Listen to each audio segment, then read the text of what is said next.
दोस्तों आज हम बात करने वाले हैं नेटफ्लिक्स के one of the most viewed show money heist के बारे में। जी हाँ दोस्तों, जानेंगे कई सारे अमेजिंग और अनसुने फैक्ट्स इसी वेब सीरीज से रिलेटेड जो आपको शायद ही पता हो, जैसे कि इस वेब सीरीज का रियल इंसिडेंट और वर्ल्ड वॉर 2 से क्या कनेक्शन, और इनके इस वेब सीरीज में बार बार दिखाए जाने वाले इस मास्क का सच, और ऐसे ही और भी कई सारे interesting facts. So before starting the video मेरी आपसे बस एक रिक्वेस्ट है कि वीडियो को अंत तक जरूर देखिएगा। नंबर 1, इस बात में तो कोई आशंका नहीं है कि इस वेब सीरीज को पूरी दुनिया में काफी पसंद किया जा रहा है। जहां एक तरफ पूरी दुनिया में इस शो के काफी फैंस हैं, वहीं दूसरी तरफ इस दुनिया के सबसे बड़े सेलिब्रिटीज भी इस शो के बहुत बड़े फैन हैं, जिनमें एक नाम फुटबॉल के जाने माने प्लेयर नेमार का भी नाम शामिल है। ये इस शो के इतने बड़े फैन हैं कि शुरुआत के 2 सीजन देखने के बाद ये खुद इस शो के प्रोडक्शन हाउस से कांटेक्ट करके अपने लिए उस वेब सीरीज में एक छोटे से रोल का डिमांड किए, जिसके बाद इस वेब सीरीज के 3rd सीजन में थोड़े समय के लिए हमें नेमार भी दिखाई देते हैं।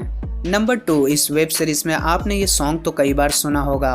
Bella ciao, bella ciao, ciao, ciao e seppellire। लेकिन क्या आप जानते हैं ये सॉन्ग एक्चुअल में वर्ल्ड वॉर 2 के दौरान इटली में रैली निकालने के लिए इस्तेमाल किए गए थे, और आज भी इटली में प्रोटेस्ट के दौरान कई बार लोग इसे गाते हैं।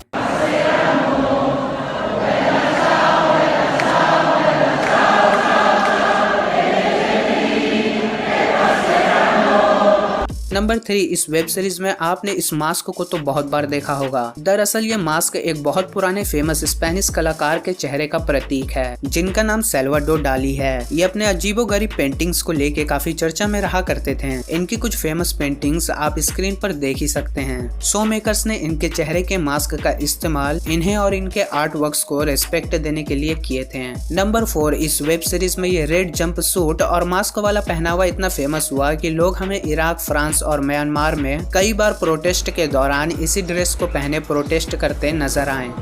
नंबर 5, इस वेब सीरीज में सभी कैरेक्टर्स के नाम शहरों के नाम पर आधारित हैं। काफी सारे लोगों को लगता है ये शहरों के नाम पर कैरेक्टर्स का नाम रखना ये पहले से ही शो मेकर्स ने डिसाइड कर रखा था, लेकिन नहीं दोस्तों, शहरों के नाम पर कैरेक्टर्स का नाम वाला ये कॉन्सेप्ट तब आया जब एक दिन इस वेब सीरीज की क्रिएटर एलेक्स पीना काम करने एक शर्ट पहनकर जाती हैं जिस पर लिखा होता है टोक्यो, जो उनके कलीग जेसस कोलमेनर को इतना इंस्पायर कर जाता है कि वो शहरों के नाम पर कैरेक्टर्स का नाम वाला ये कॉन्सेप्ट इस वेब सीरीज के लिए फाइनल कर देते हैं। नंबर 6, इस वेब सीरीज में कई ऐसे सीन्स रहे हैं जिसे शूट करना बहुत ही मुश्किल था, जैसे कि बैंक ऑफ स्पेन से गोल्ड चुराने वाली सीन। बैंक ऑफ स्पेन में रखे सोने के ईंट वाले सेटअप को शो मेकर्स ने एक बड़े से स्विमिंग पूल के अंदर टैंक बनवा के उसी के अंदर सारे नकली सोने के ईंट को रख कर वो सेटअप बनवाया, और ये सारे नकली सोने के ईंट फोम से बनाए गए थे, जिसके चलते बार बार शूट के दौरान वो तैरते हुए पानी के ऊपर आ रहे थे, जिसे बाद में शो मेकर्स ने ड्रिल करके फिक्स करवा दिया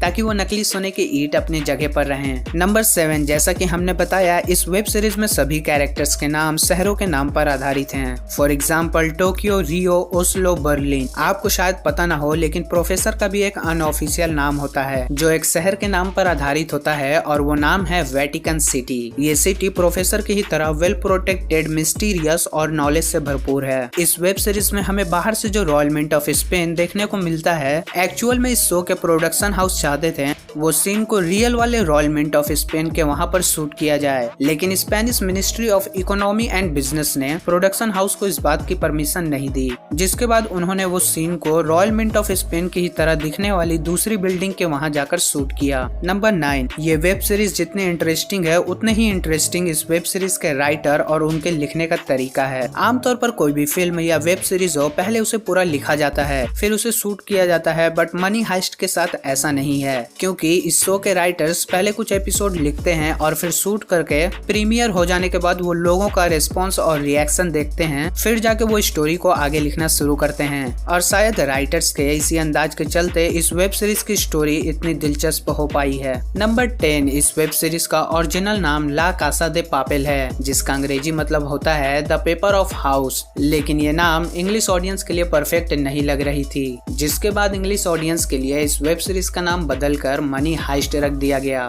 सो दोस्तों, बस यही थे कुछ अमेजिंग और अनसुने फैक्ट्स मनी हाइस्ट से रिलेटेड। आशा करता हूँ आपको वीडियो पसंद आई होगी। वीडियो देखने के लिए आपका बहुत बहुत धन्यवाद।